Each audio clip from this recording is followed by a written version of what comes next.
Salam sejahtera untuk kita semua. Perkenalkan, nama saya Nathanael Pasaribu, NIM 120190088. Saya dari Teknik Industri 2020 dari kelas RTIA. Pada kesempatan kali ini saya akan menjelaskan modul 1 tentang Research Preparation. Oke.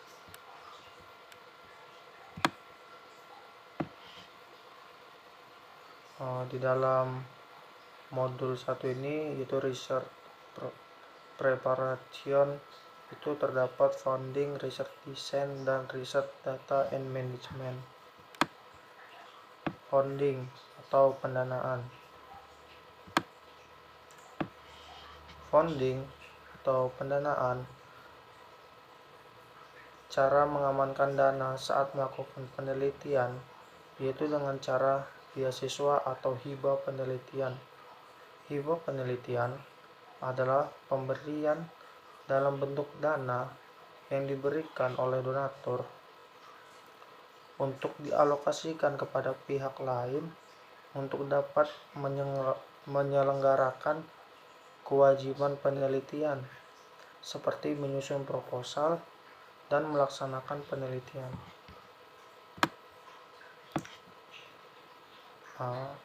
Hal-hal yang perlu diperhatikan sebelum mulai menulis.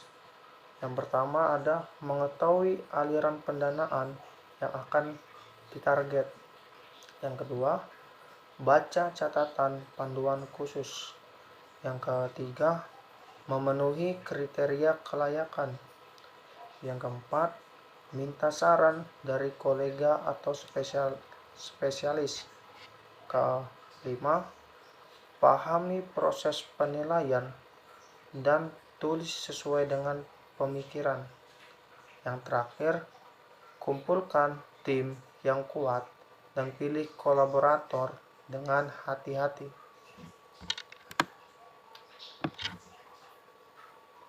Hal-hal yang perlu diperhatikan sebelum mulai menulis itu kenali penyandang dana. Selanjutnya, membaca strategi perusahaan. Selanjutnya, lihat misi, visi, dan nilai. Dan yang terakhir, lihatlah situs web pemberi dana. Misalnya, pernyataan posisi dan kebijakan. Selanjutnya ada hal yang perlu diperhatikan, yaitu kenali audiens. Kita sebagai penulis harus bisa mengenali audiens kita. Selanjutnya ada dapat meyakinkan para pakar di bidang metodologi dan audiens campuran dari berbagai latar belakang ilmiah. Jadi di sini diharapkan para penulis bisa meyakinkan para pakar di bidang metode dan bisa meyakinkan audiens dengan latar belakang yang berbeda.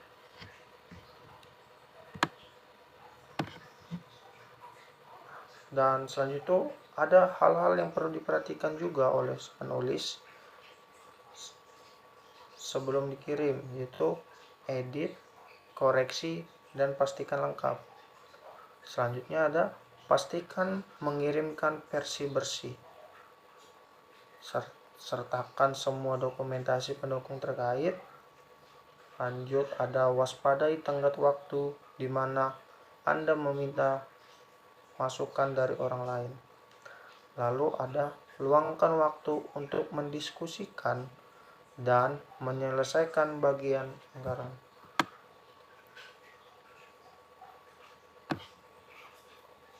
Lalu ada gunakan hak untuk menanggapi. Selanjutnya ringkas dan jelas. Selanjutnya itu ada akui semua kelemahan signifikan. Selanjutnya ada jelaskan alasan jika tim pemohon tidak setuju. Selanjutnya ada akui dan diskusikan implikasi mengambil berapa umpan balik. Dan terakhir ada hindari tampil sebagai argumentatif atau terlalu defensif.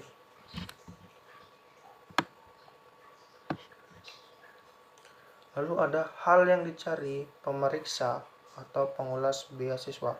Apa saja hal yang akan diperiksa oleh pemeriksa atau pengulas beasiswa? Yang pertama itu adalah proyek yang diajukan merupakan hasil pemikiran orisinil dan inovasi dalam proyek tersebut. Jadi diharapkan proyek yang diusulkan itu merupakan orisinil, bukan proyek orang lain, tapi merupakan hasil pemikiran yang orisinil. Selanjutnya ada surat lamaran ditulis dengan baik dan disajikan dengan jelas. Jadi untuk surat lamarannya ditulis dengan baik dan disajikan dengan jelas agar informasi pada surat lamaran bisa diterima dengan baik. Selanjutnya ada ketetapan waktu pengumpulan. Selanjutnya ada penelitian yang diajukan memperhatikan sumber daya yang tersedia.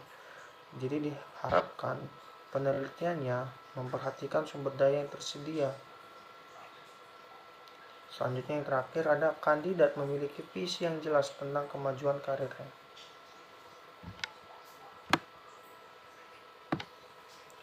Dan kegagalan umum yang sering terjadi. Jadi kegagalan umum yang sering terjadi yaitu yang pertama ada kegagalan menunjukkan pentingnya topik. Jadi penulis tersebut gagal menunjukkan topik yang dibawa oleh penulis. Selanjutnya ada pertanyaan peneliti tidak teridentifikasi dengan baik.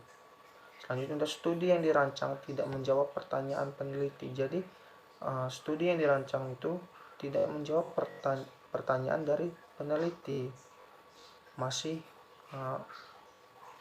ambigu atau masih rancu. Lalu proyek terlalu ambisius dan tidak layak, jadi tidak memerhatikan output yang ingin dicapai. Jadi proyek ini terlalu bersifatnya ambigu. Selanjutnya ada tinjauan literatur tidak lengkap. Selanjutnya ada kurangnya pemahaman tentang metodologi yang akan diterapkan. Dan yang terakhir, rencana pelatihan dan pengembangan tidak dipikirkan. Harusnya ada research design.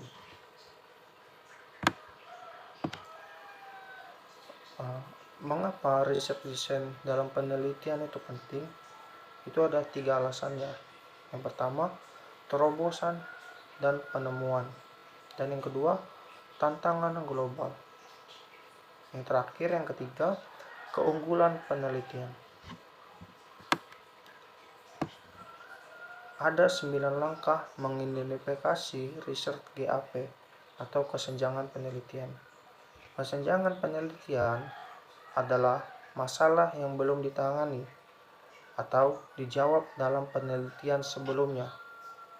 Bagaimana cara mengatasinya? Yakni mencari inspirasi dalam literatur yang diterbitkan dalam topik pilihan penulis. Membaca literatur akan membantu dalam memahami dan mendalami suatu penelitian. Selanjutnya itu ada pertanyaan yang dapat diajukan yang mengarah pada penemuan kesenjangan penelitian.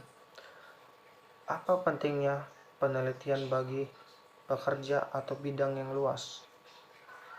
Pertanyaan kedua itu yang sering diajukan, apakah argumen penulis memerlukan lebih banyak klarifikasi? Dan pertanyaan yang dapat diajukan yang terakhir adalah, apakah Anda perspektif yang bisa dipertimbangkan? Selanjutnya, temukan kata kunci dan istilah terkait dengan topik yang dipilih penulis. Dan selanjutnya, mencari masukan atau nasihat dari peneliti yang berpengalaman di bidang tersebut untuk membantu penulis. Dan yang terakhir, menggunakan alat digital untuk mencari topik populer atau makalah penelitian yang banyak dikutip. Alat digital mempunyai keuntungan yakni dapat menghemat waktu dan membantu menyebarkan jejaring yang lebih luas dalam mencari celah penelitian.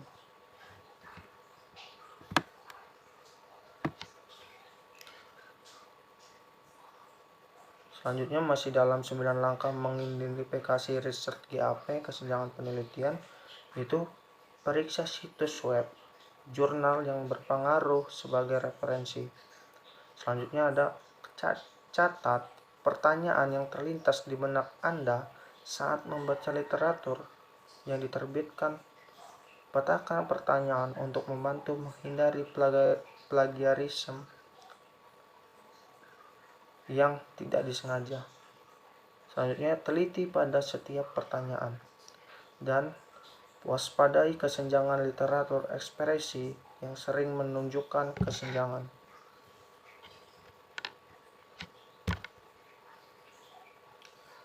Selanjutnya, pengelolaan data penelitian atau research data management. Apa itu rencana pengelolaan data? Rencana pengelolaan data adalah dokumen yang menjelaskan bagaimana data akan diperoleh dan digunakan dalam penelitian proyek. Ini termasuk bagaimana data akan dibagikan setelah proyek selesai. Tersedia beberapa template yang dapat digunakan sebagai dasar untuk rencana pengelolaan data. Kapan memerlukan rencana pengelolaan data? Rencana pengelolaan data diperlukan ketika pemberi dana akan meminta penulis untuk mengirimkan data. Rencana manajemen saat penulis mengajukan dana. Ini berarti penulis harus dapat menjelaskan rencananya untuk data penelitian manajemen selama proyek penelitian. Selanjutnya, mengapa manajemen data penelitian penting? Alasannya, manajemen data penelitian itu penting adalah data penelitian adalah hasil penting dari ilmiah riset. Manajemen data yang baik akan memungkinkan penulis dan peneliti lain untuk mendapatkan hasil yang maksimal dari penelitian. Jika data terstruktur dengan baik dan semua relevan, informasi tentang data hadir mudah untuk kembali ke data di kemudian hari untuk analisis tambahan. Baik, sekian presentasi dari saya tentang modul 1 Research Preparation. Bila ada kesalahan kata, tindakan, dan perilaku, saya minta maaf. Sekian presentasi saya ucapkan terima kasih.